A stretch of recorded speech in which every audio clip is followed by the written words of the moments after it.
Time to pull up a chair and talk some IDP. I'm your host, JJ Wenner, and welcome back to Mock Draft Mondays. This week, we will be completing a 2-round rookie IDP draft, and joining us is a motley mix of miscreants. Look at this crew here. First up is the master of the mock. You can find him on Twitter at JoeLow63. Joseph Harlow, how are you doing, sir? Wow, I'm doing well. When you said master of the mock, I did not expect my name to be next there. I appreciate that. Oh, my pleasure. I've been having a blast with you the past few Mondays. It has been wonderful. It has been wonderful. But next up is a fantasy addict and a writer for IDP Plus. You can find him on Twitter at Big Steve FF. Steve Scholes, how are you doing, buddy? I could use some coffee, but let's do this. Couldn't we all use a little bit more coffee? Now, our returning champion also writes for IDP Plus and is just as home in a tank as he is in front of a camera. You can find him on Twitter at IDP Hunter. Steve Hungarter, how are you doing, my friend? I'm doing good, and I have coffee, and I'm not sharing it with anyone. Just like my picks, I'm keeping them all to myself. Well, listen, sharing is caring, so come on, brother. And last, but certainly not least, now I'm not sure if we peed in the same fountain or if we both made a wish at the same time, but Ricky and I have switched roles this week. So the former host of Mock Draft Mondays, straight from the offices of IDP Plus, you can find him on Twitter at RickyRod66. Ricky Rodrigue, how are you doing, my friend? I am doing fantastic. And all I'm going to say is I got my Yeti, but what's in the Yeti, nobody needs to know today. Well, it is too early for that. And I may have a hotline for you to call after the show, but we can move on from there. Now, remember to make sure you're checking out all of our content over at idpguys.org. We are going to be changing over to IDP Plus shortly. Now, for a limited time, we are offering the first month for $1 if you use the code MOCKDRAFT. That's right. Get a taste of IDP Plus for only $1 and then keep coming back for more. And also, tickets just went on sale for the Fantasy Football Expo in Canton, Ohio on August 9th through August 11th. Now, you can come and meet some of the biggest names and brands in fantasy and have an amazing time. I love it. It's like summer camp for fantasy nerds. So, and especially check out the new site that was done by our buddy Nate at thefantasyfootballexpo.com.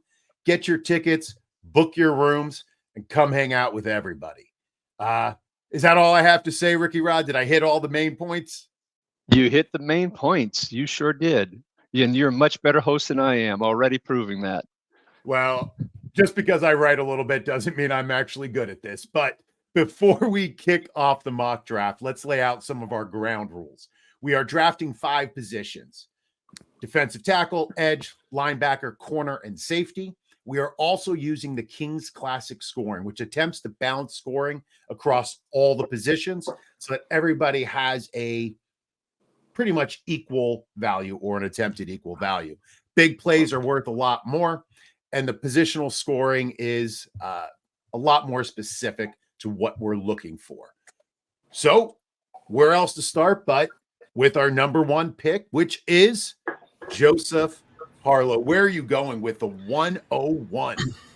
So I'm going to go with a player who will almost certainly not be the first IDP player taken in the NFL draft, but is my top player and who I expect to be the first player taken at what is typically the most important IDP position, and that is linebacker. Especially in this class, which is a weaker class overall, I'm going to take Texas A&M's Edgerrin Cooper. He's a player who, if you've been following us along at all, or specifically me, you know I love Ernest Jones for the Rams, formerly of South Carolina. This player is very similar. I do think he is more refined than Ernest Jones was at this point in their process, but it's not saying much. Ernest was quite a project, but he's the best blitzing linebacker in the class from a pure linebacker standpoint. There's some other ones who are pretty good off the edge, but Cooper is really the full package, including he actually has really good eyes for run fits, though he will get over aggressive at times. Good in coverage, especially for more of a forward momentum linebacker. So he's got a lot of room to grow and should be a linebacker one on the team for years to come. Very good. So first off the board is an LB, Edgerrin Cooper. Next up in the draft is Big Steve. Where are you going with the 102? This is a tough decision because I've got my pick of the litter as far as the edge rushers here. I'm going to take my number one guy, and to me, he's the biggest athletic freak as far as the edge rushers. He got 9 sacks in back-to-back seasons. His weakness is that he can take plays off. I don't think he's the most refined pass rusher of the group this year, but I think the athleticism and the toolbox, I think a coach in the NFL, they can work with what they have here. So I'm going to go with Florida State's Jared Verse. Jared Verse, the first edge off the board. All right. Well, let's keep this moving right on to our one and only Ricky Rod, 66. Who are you going with the 103? Well, this pick might be a little bit surprising for folks. And because when it comes to NFL draft time, I don't expect that he will be picked quite as early as someone else I'm leaving on the board, particularly because of the big play scoring that this Kings Classic Butkus division has. This person has the best number of moves, hand, legs, bend, etc., than many others. So maybe he's not as freakishly athletic, but he's got that kind of, pass rush repertoire is the word I was looking for. So I hope I don't butcher the name, but out of UCLA, Latu is my pick. Interesting. With pick number 3. With pick number 3, you went with Latu. Very good, Ricky. Now with their first pick in the mock draft, Mr. Steve, how are you doing, Rick? Good. How are you, Ricky? If I may, that's a very smart pick. He's getting bagged for medical, but if you look at his PFF metrics, pass rush rate, pass rush win rate, run defense, he's the number 1 defensive lineman. The only issue with him is his medical. I think he's going to be a 1.3, 1.4 in our picks. So kudos for you for taking the shot at him. I'm left with patting one myself player in the on back the for board. those listening on audio only. I'm left with one player left on the board that I'd like to take at this spot. My rationale is, if you guys, the audience at home, ever get a chance, look at the Kings scoring. It's very generous for certain positions, especially when you're looking at premium sack rushers, pass rushers, edge rushers.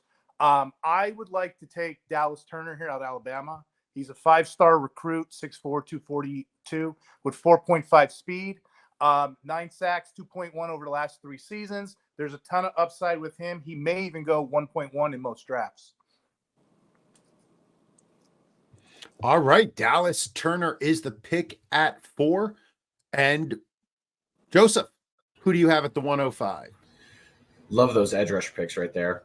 The order then is going to be interesting, especially with how the NFL draft lays out, especially Latu, who seen in the top 8 in some mock drafts and towards the end of the first round in some. So he's really going to be the most interesting one, I think. But I think the value on all those is still pretty good. Even Versa 2 could end up being the top player. But I'm going to keep the D-line edge going. So I'm not sure what this player will have, like their positionality will be. Just depends on the team who drafts them. This is the Senior Bowl standout. Going to go with Missouri's Darius Robinson, a player I've been in on since the start of the year, really since week 1 of this season, and had known about him before. But he had an incredible year. I don't remember the sack numbers offhand. I just closed that tab, so go me. But he is an athletic freak, 6'5", 280, has that positional versatility. So if we can get into a spot where he has DT ability, that would be wonderful.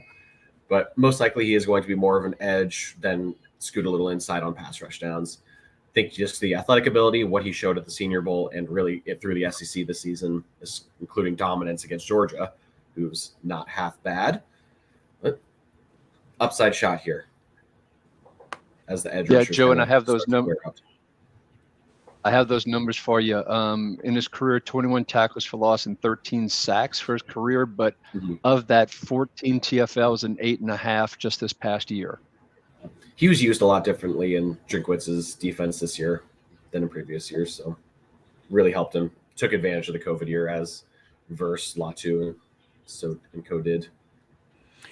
As a master of the mock draft, where would you like to see him land, Joseph? Really, Baltimore, I think, would be spectacular, but I don't know if he's going to last that long. Besides that, I'm trying to think of other ones. Like Houston, I think he would be a really good fit with. Put him with Will Anderson, then let him scooch inside and have another speedy rusher on the outside. I think would be a lot of fun for him. I do want to see him in the back half of the first round still, just with being older and taking a little longer to break out and being a little more raw. I think top half of the first round would still be a reach. Even though I will be overzealous with him, and he is going to end up in my top 18 players overall. Very good. All right, let's go to Big Steve. Okay, I'm probably going to surprise all of you with this pick. I'm going to take this is kind of a homer pick for me since I went to school here, but I'll take a defensive back that had 50-plus tackles back-to-back seasons, had 5 interceptions last year, 4 interceptions the previous year, is a playmaker, good tackler. He's versatile, can play free, strong, in the box, in coverage. Give me Tyler Nubin from Minnesota. Love that pick. I think he's the clear safety one in this class. Yeah. Older, but still should be a top 40 pick, probably. All right, so we went with Tyler Nubin from Minnesota, defensive back. All right. Ricky. I'm going back to the linebacker spot with this pick. Now, this is a player that played 5 years in college. What was interesting is that here in 2023, according to PFR, he had a very nice 69 solo tackles and a very nice 69 assisted solo tackles. Consistent. He's had 7 interceptions in his career, very consistent. 7 interceptions in his career, including 3 that were returned, including 3 this year, one of which was incredible speed on the field. Injuries are a concern. He did show the ability to cover as well. I do see a little bit of Logan Wilson in this one, and they happen to have the same last names. So at 6'4", 238 from North Carolina State, we're going with Peyton Wilson.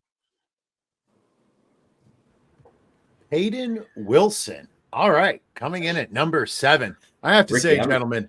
Oh, go ahead, Joseph. I was going to say, I don't know if you read my linebacker article also on IDP Plus. If you're a subscriber, you can read the whole thing. Little shameless plug there. But in an interview, Wilson compared himself to Logan Wilson. Also, go Pokes. I'll take the homer chance when I can. I have to say, gentlemen, I do appreciate you guys giving such great information on these guys. The reason I'm not mock drafting because I'm still reading up on all of these rookies coming out. So this is great just to get exposed to all the different guys. Shout out to Steve over there, IDP Hunter, who gave me a lot of his notes so I could read up beforehand. But learning a lot today, and I hope everybody out there is as well. Like Joseph said, make sure you go over to idpguys.org. $1 for your first month. Use the promo code MOCKDRAFT. Next up, number 8, my buddy Steve, IDP Hunter. Thank you. Going back to the king scoring, there are certain scoring settings that are generous for certain positions. And generally, I don't think it's a sexy pick to take a defensive tackle here, but I'm going to do it. Hear me out, okay? Hear me out. If I get a guy who I think's the next Aaron Donald and I can just snap him and plug him in that DT position, I can set it and forget it for seasons to come. So give me Zaire Newton. He won Defensive Player of the Year in 2023.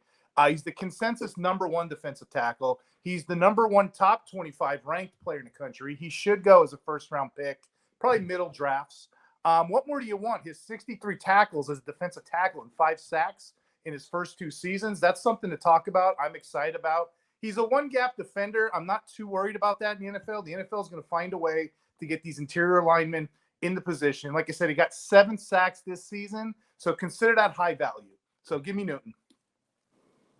All right. Big Newton in the middle. We go back to Joseph. Good pick there. I will argue with Newton being consensus DT1. He is actually not. That is another player, but you can, and he's for not. NFL drafts right now, he is not the consensus DT1. So just want to throw that out there. Now, you two, no fighting over the big uglies. Nope. We'll get to it. Yep, we'll get to him. Because I like you sliding your linebackers. We'll get to that one too. Okay. I am not going to take who is that DT, who is in that conversation for DT1. I'm going to go a little off board here, someone who is lower on this big board we are taking. But I love safeties. I'm taking the only true box safety in the top half of this class, and that is someone who is rising up boards right now, Washington State's Jaden Hicks. Little unrefined, but he is the only true box player here. Tyler Newman could be there, but there's also a real chance, depending on where he goes, he's a free safety. He has that versatility. Honestly, one of those things that kind of hurts him for a fantasy outlook. But Hicks does not really have that deep range ability, but he dominated in the box at Washington State, did make a couple good plays, including a pick that he just took away from one of my favorite players, Jalen Polk from Washington. Yeah, big time hit. He's a big time hitter, lay you out over the middle, and should have 60-70% box usage once he becomes a starter. So that will be good for a safety. Absolutely. When it comes to DBs, you want the guys who start closest to the ball, right? Slot corners, box safeties. That's what we're looking for here. Next up, Big Steve. What do you got for us at number 10? So at 10, I think I'm going to go back to linebacker. And this is a player that has NFL bloodlines. And if you watched a lot of football, if your first introduction was kind of the late 90s, early 2000s, you'll remember this player very well for the Eagles. His son, player out of Clemson, had about 90 tackles the last 2 seasons. Surprisingly enough, also had 5.5 sacks last year, about 6 sacks the previous season, which is a huge bonus for a linebacker. Athletic, and he's one of the top 3 linebackers to me anyway in this class. I'm going to go with Jeremiah Trotter Jr. Jeremiah Trotter, son of Big 5-0 in the middle for the Eagles. Great pick. Love Jeremiah Trotter. Ricky, are you going to stick with LB safety? Where are we going, buddy? We're going to the edge with this pick. And typically, particularly when it comes to college players, I do like players that have had many years of success as opposed to players that have had success just in their last year of college and have some sort of huge bump up. There's, the wide receiver dominator kind of theory where the younger they're more dominating, there's a correlation to how successful they are in the pros. Part of what I worry about this player I'm about to pick is it was really his last year only that he broke out. Now, he was at Alabama, and he was playing behind some studs such as Will Anderson, Dallas Turner.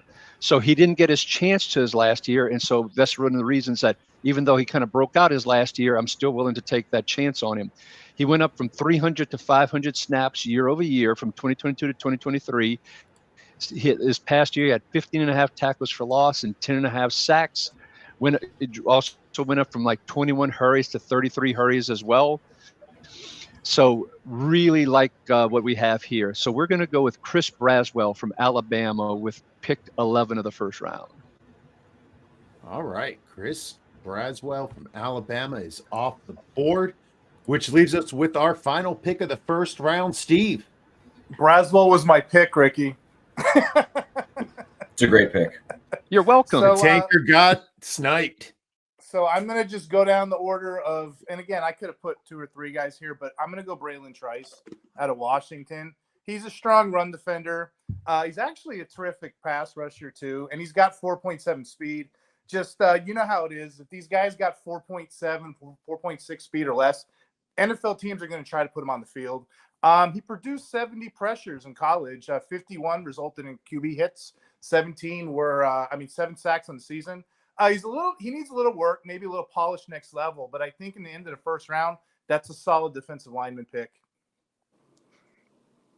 All right. Thank you, Steve. So let's just recap our first round. We started with Edger and Cooper, Jared Verse, Latu, and Turner for the first 4. Then we went with Darius Robinson, Tyler Nubin, Peyton Wilson, Jerzon Newton, followed by Jaden Hicks, Jeremiah Trotter, Chris Braswell, and Braylon Trice. Ricky, who was the biggest surprise for you going in the first round?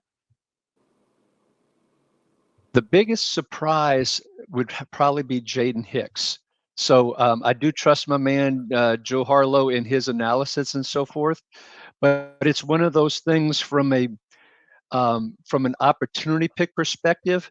He may have still been available in the second round. So I would have maybe gone with a Trotter or Braswell there, thinking I could get Hicks coming around back in round 2. So that's why that's a surprise pick for me. I think he's talented, as Joe says, but right now I think you could have got him a little bit later. Big Steve, what was the biggest surprise for you?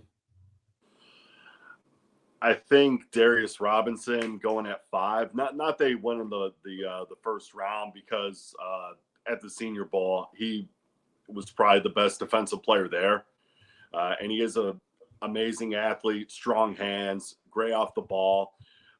I just didn't expect him to go as our edge number 4. Very good, Steve. Who were you surprised dropped the most? Well, not drop the most, but I would say Edger and Cooper 1.1 for 2 reasons. Edger and Cooper 6'5", 230. He needs to put on weight. He's probably going to be a tweener next level. And I know IDP, we love tweeners. Tweeners make me nervous because you see how they crash or fail. Other thing with Cooper is I know we're saying he's your LB1. Problem I have with him is he's not a big tackle guy. You're going to see it on film. If I know he has stats, but he's got to wrap up next level. He's a heavy hitter. Got to wrap up next level. And then answer your question too, JJ. We had a lot of good picks in there from 6 to 9. If you go back in the draft, like Nubin, Wilson, Newton, there's a lot of guys that fell in there, and I think it's how we're valuing the Kings Classic scoring. Yeah, we definitely had some nice picks in there. Joseph, now, much like Ozzy, I get a little paranoid. The 3 guys with us all picked you, all your picks are the most surprising picks. So I'm going to give you an opportunity to defend yourself. Okay. And I totally understand, especially the Jaden Hicks one. Was that early? Absolutely. However, my thought there is right now, if you look at like PFF's mock tool, PFN's, he's a 5th round player. He's going in the 2nd round. So I don't think that a lot of that has caught up yet. So I do think right now, I probably could have gotten him at this pick for Team 9, maybe even Team 5, but I did kind of want to give more. He's probably going to be a first rounder in pure IDP leagues or pretty close. Concerns there, fully accurate. And there is a chance he goes to somewhere like if my Colts re-sign Julian Blackmon, then take him, then it's kind of like he's on the bench for 2 years. That is possible. But right now, I do think like if he goes to a Green Bay in the 2nd round, he could end up being a top 5 rookie this year. Darius Robinson, it's an upside shot. I get that one. Totally get it. And again, I'm also higher on him than consensus. I have him, like I said, as a top 20 overall player, regardless of positions. That includes your O-linemen, your receivers, everything, which is also overzealous, as I admitted, but I do think he has that potential. And with the edge rushers, like I personally like him more than Latu, but I see a lot of athletic issues from him on the field, but I do need to reevaluate the film there after what he did at the Senior Bowl. So going into Senior Bowl, I did have Robinson higher, but we'll need to reevaluate there. Then Edgerrin Cooper, with the wrapping up and tackling of all the issues for a player to have, that's the one I want. You can coach that. If he was a soft hander catching players, then I would be totally out. And really the differentiator between him and Peyton Wilson to me, it's not the injuries as much, since Wilson has not been injured since 2021, I think was his last big injury, which is still a concern, but it's been a couple of years. And then there's an age gap there. I think Cooper's 21. Wilson's going to be 24 at some point in his rookie year. So the massive upside, I do think Cooper is the only one of this group with the potential to be a linebacker one. Even if you look across the board, I don't know if any of the players here have the true number one at their position potential. Turner, Latu, if they hit, could. Even Verse and Robinson, I don't think they could be an edge one if they hit their peak. All right. Good. I guess maybe the DTs, but we'll get to them in a little bit. Yeah. Let's kick off the second round with Mr. IDP Hunter himself. Steve, what's going on? Hey, so I'm going to take a little bit of a shot here with my guy. So this guy here, I know when we do analysis, we're looking at stats a lot of times, but that's kind of like a lazy way to look at it. I want to kind of go a little deeper. This guy here has a lot of missed tackles, and I know it. I'll take a shot with a missed tackle in the second round. I'm not going to do it in the first round, but this is an interior lineman. His name is Brian Murphy out of Texas. He's 6'1", 308. He's got a lot of leverage. He wins a lot of matchups. He's got 40 total tackles. 40 total pressures. Teams are going to find a way to make him work. They're probably going to plug him in day one, but I get excited about him. But I do know, and I'm mindful of the missed tackles. And like said earlier, Joe said, hey, you can teach that next level. That's good. You can't teach speed. You can't teach all these other acumen things. But yeah, give me Byron Murphy here. And I'm really excited about him. This is a really good interior lineman class. I know a lot of people talk about the edge, but coming up, we got a lot of guys in this tier. So give me Byron Murphy. Byron Murphy. All right. Big man from Texas. Byron Murphy, who amongst pass rushers with more than 16 pass rush snaps last year, no one had a higher pass rush win rate from the interior. And that's down at 17 plus pass rush snaps, which is nothing. So very interesting. All right, Ricky, where are you going at 11? I picked 2. Sorry. I'm going to crack open the cornerback position, and there's one gentleman in particular, maybe not top on many boards, and maybe not the first pick from an NFL draft perspective. And while the Kings Classic didn't have return yardage as part of it, many leagues do. So I'm doing this a little bit for our listeners as well. Now, this person also got injured late in this past year, but he only stayed in college for 3 years as well. But in that 3 years, he had 7 interceptions, which he returned three for touchdowns. He returned a punt for a touchdown. He barely played his freshman year. So basically over his sophomore and junior year, he had 120 total tackles, of which 85 were solo. So he's not afraid to put his nose in and make the tackles. He makes the big plays. And so we're going to go with Cooper DeJean from Iowa as the pick here. I've also heard it pronounced Cooper DeJean and DeJean. So I'm not sure the exact. It is DeJean. Thank you, Joe. Appreciate that. That's a good pick. I love too. it. Apologies to Cooper if he's listening.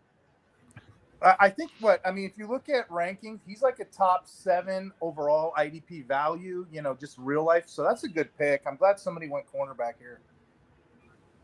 Yeah, I love that pick. And it's possible that he could be put in the slot. I mean, I think he would be a perfect pick for Green Bay. I mean, they need a slot corner, and they also need a safety. He's able to play all 3 spots, also outside. Positional flexibility is great, especially in IDP. If he gets that CB tag, yet he's playing a little bit of safety, it could help out a lot. Big Steve, at pick number 3 of the second round. Okay, so Ricky, you did snipe me there. I was going with DeJean if you didn't take him.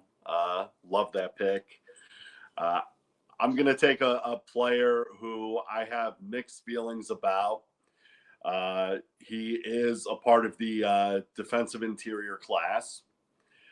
He doesn't have the best stats, but if you saw him at the Senior Bowl, if you saw him during the college football playoff, I mean, this guy weighs 360 pounds. He can absolutely bully offensive linemen like they're junior high schoolers.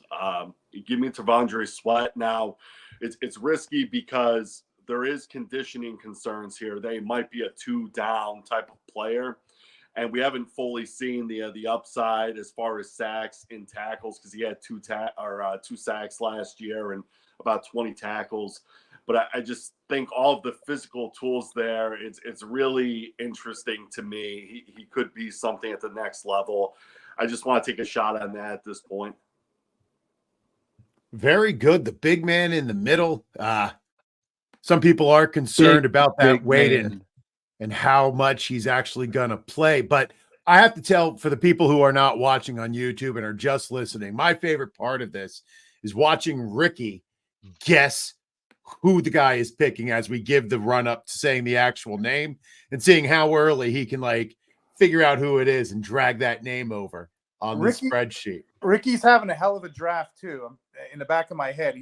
You're in my head, Ricky. Which is not Steve, a good that's place. A dangerous place to be. Great minds. It's that host thing we have going on here. We can pick them out. All right. Next up, Joe, who do you have for us in your next surprising pick? Thank you. Between two here, both of which might be a little surprising, but I am going to go with, I'll go linebacker here. I'll go with a player who's in the second tier for linebackers for me, is my 4th linebacker. He's either 3 or 4, but I'm going to go with Michigan's Junior Colson. He is more of a raw player, but did show out a lot with Michigan. He does have some coverage chops, but really makes his money when he's going downhill, filling gaps, making tackles against the run. If he gets some good draft capital, which I've seen anywhere from the 2nd to 5th round, so this is an upside shot on him being more of the 2nd rounder, which I do think he should or could be.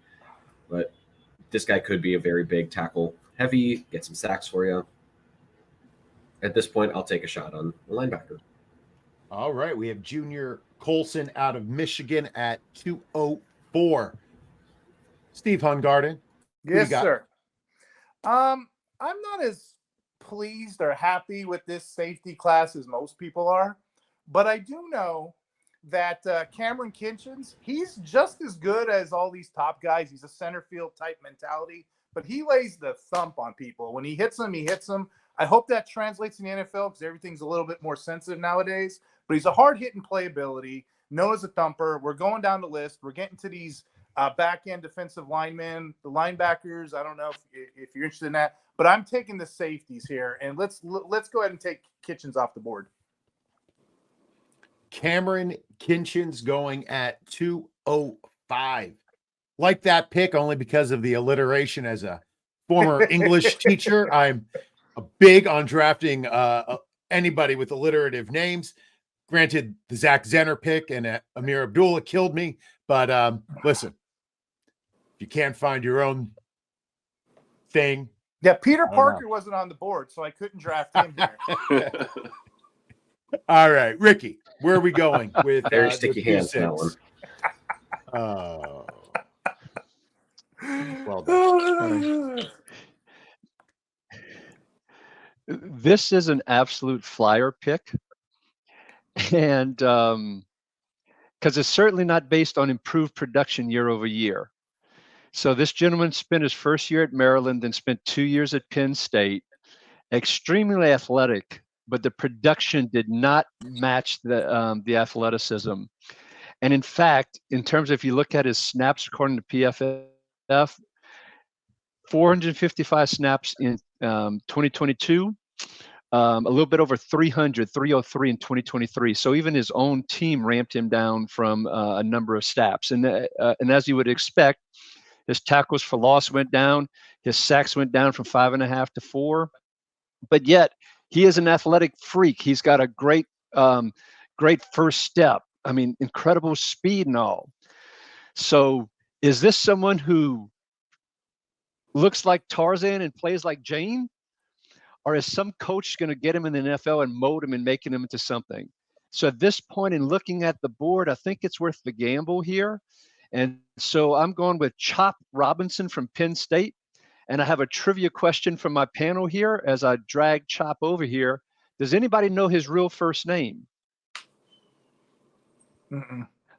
Pork chop. I had to look it up last night. It Lamb is not pork chop. His parents weren't that mean. Lamb chop.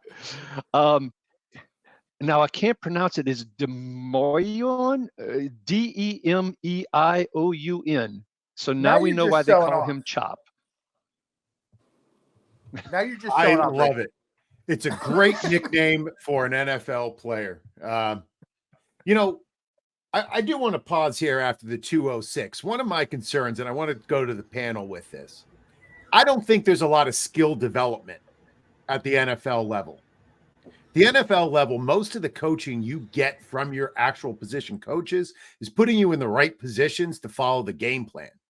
So I know we've talked about several different players with once they get to the NFL, then they're going to learn how to do this.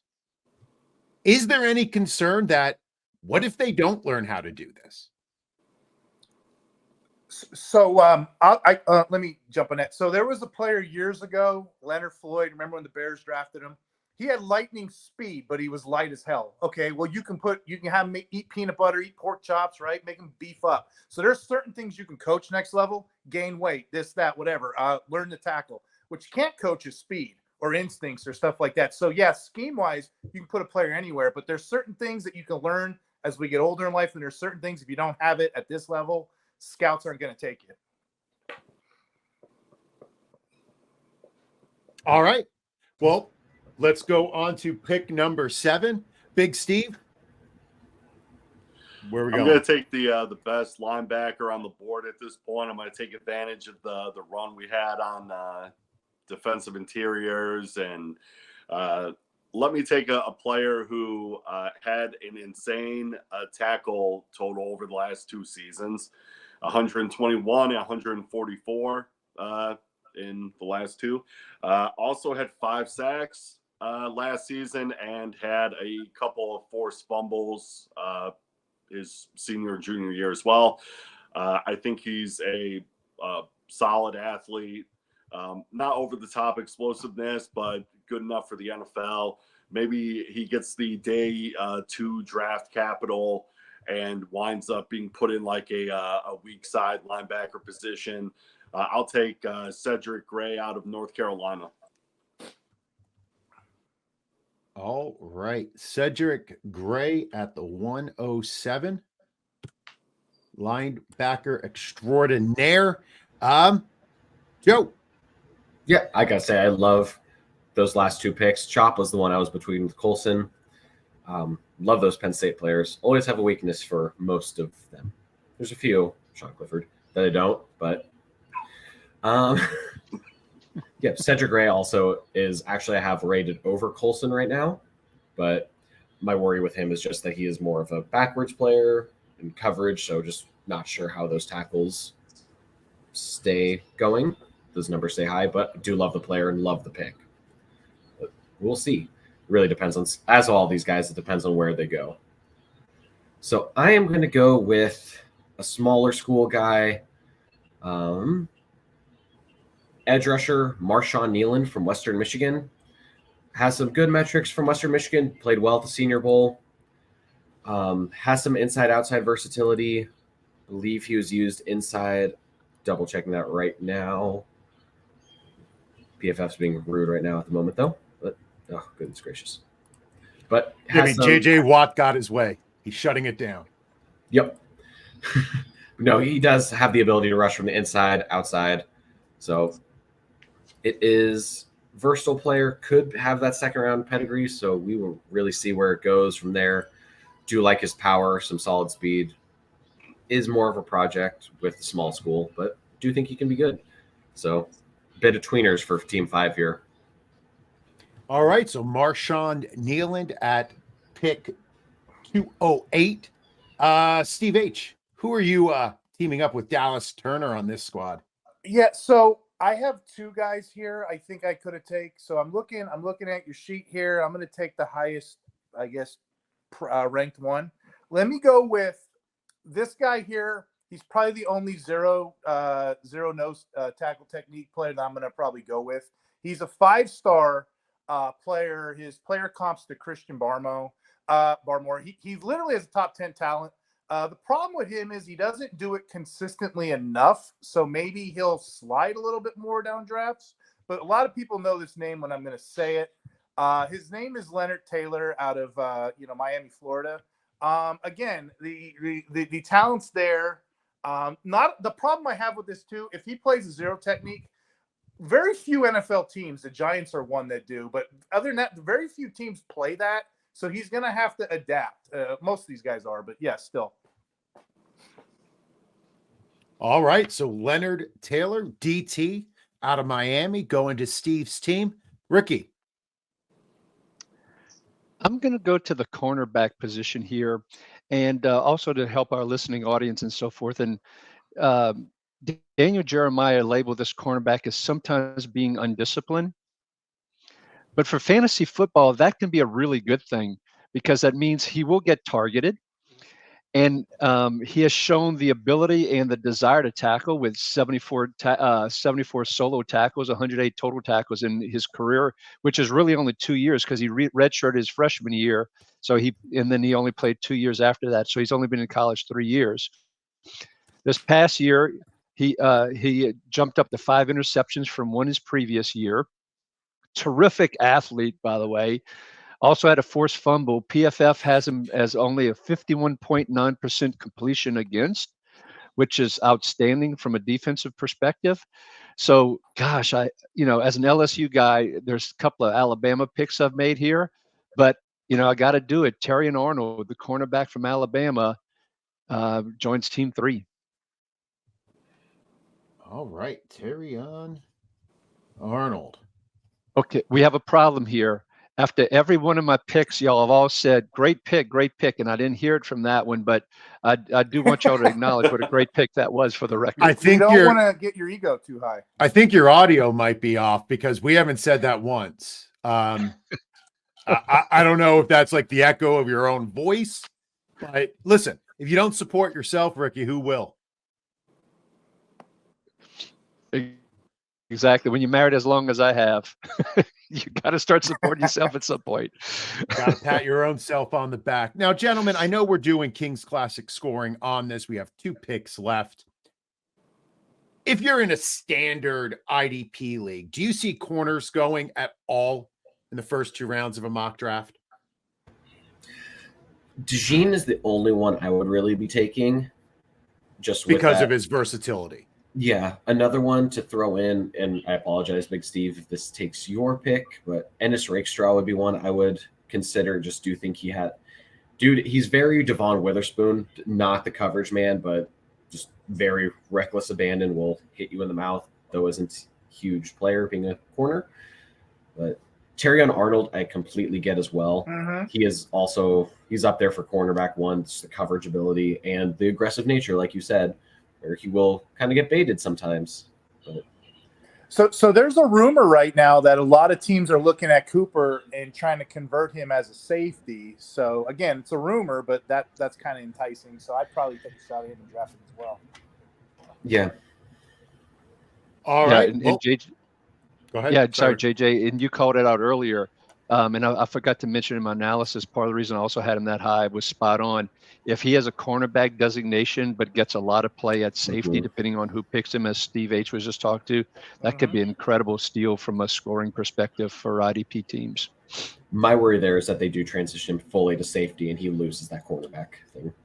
Hopefully not, because I do think he can be an actually very good outside corner. We'll see with him. All right, with the penultimate pick in our mock draft, Big Steve, where are you going at the 211? Well, I think this will be a lot easier decision, obviously, if I knew where these players were going, draft capital. So I'm gonna pick somebody just to highlight them, so you have them on your radars going forward. I really like this kid. He was the leader in sacks last year in the NCAA. Has a really good first step. Has a nice cross chop move. Just a good pass rusher, and I think that teams are gonna. This is a guy who has a nice toolbox. He's gonna find a way to produce something at the next level.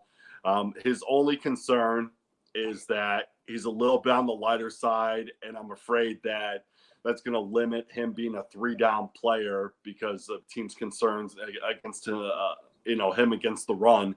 But let me pick Javon Solomon out of Troy here, just as a option for you if you're really looking at an edge rusher nobody's really talking about.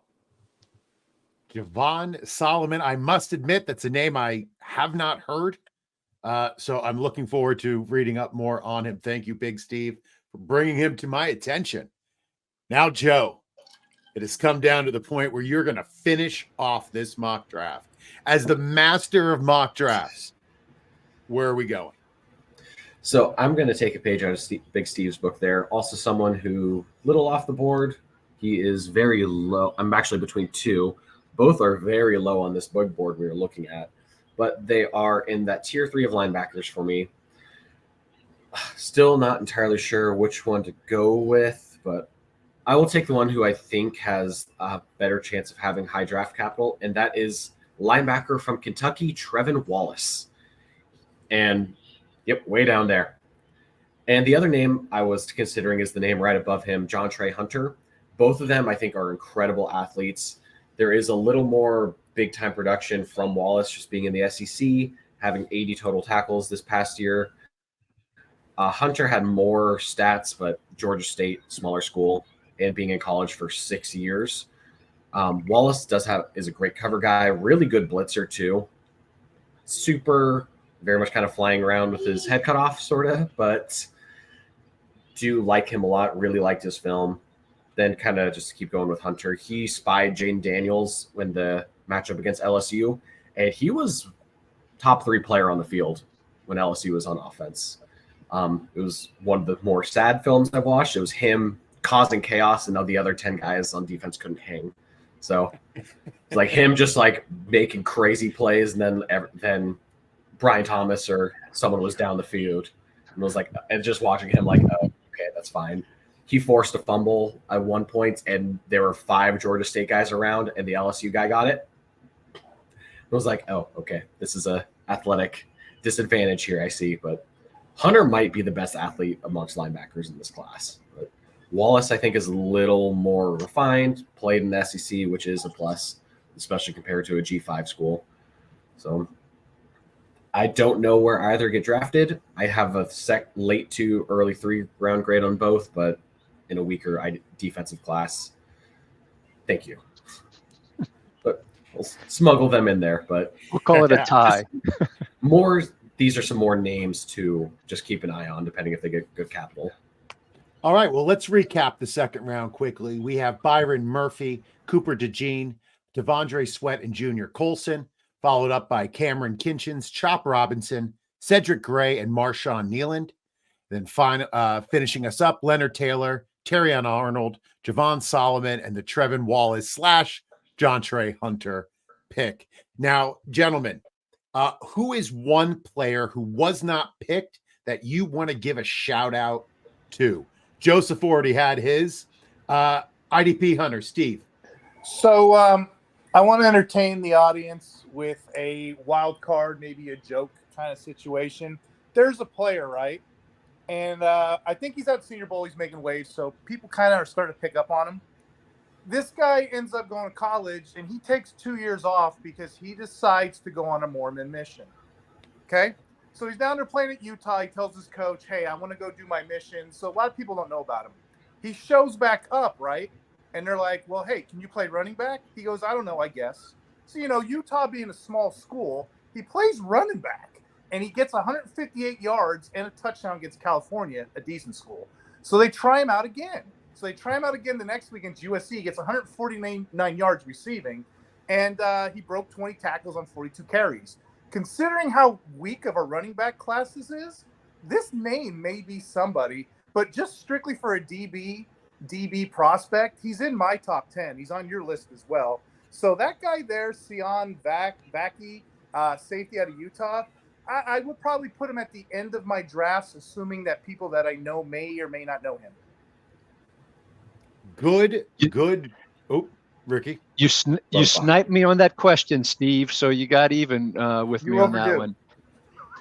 Yeah. I'm glad it happened after the draft. But, I mean, the running back, safety, really good athlete.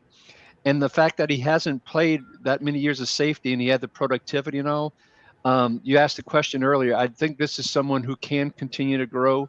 Not someone I'm necessarily taking the first 2 rounds. Mm-hmm. Almost picked him in the Arnold spot just to give him that visibility that Steve was just giving. Right. But I really like this guy. Big Steve, who's your player? I'd probably say Kenyon Mitchell. If we're going to talk about quarterbacks and some options there, he dominated the Senior Bowl. Can play press, can play zone. The question was, can he play press? And he basically shut down almost all the receivers he went up against. And he's a good tackler. He had a 76 PFF run grade. This is a guy who, to me, comps the most to Devin Witherspoon of all these cornerbacks. So that's somebody that I'd be willing to take a shot on at the back of the second.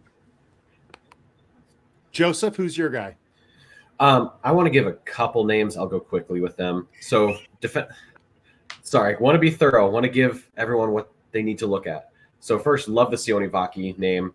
Another safety, Malik Mustafa from Wake Forest. Another big hitter. Could be like a 4th-round player, but should be a box safety. So just kind of keep an eye on draft capital versus role there. Where are the other ones I had? From the defensive interior, Braden Fisk from Florida State. Dude is he's super undersized, just an absolute animal. I don't know what his metrics are going to look like, but he's someone he's better than what his numbers look like, what everything looks like. He's just kicks your ass every play. Then the last name I want to talk about, also a Senior Bowl standout, was the Byron Murphy stat I gave, where he was amongst defensive linemen with 17 or more pass rushes, the pass rush win rate. Who was second on that list, Michael Hall from Ohio State. Also undersized, bit of a tweener, but great pass rusher, showed out at the Senior Bowl. Some other names wanted to throw out there. And Ricky, I know you got sniped. Did you have another one in your quiver? I'm just going to build on the Fisk comment that Joe just brought up and all. So I don't know if people are aware, but the morning of the Senior Bowl, so many people had opted out of one team on the defensive line. They basically called him and said, hey, would you mind switching teams? So they switched him.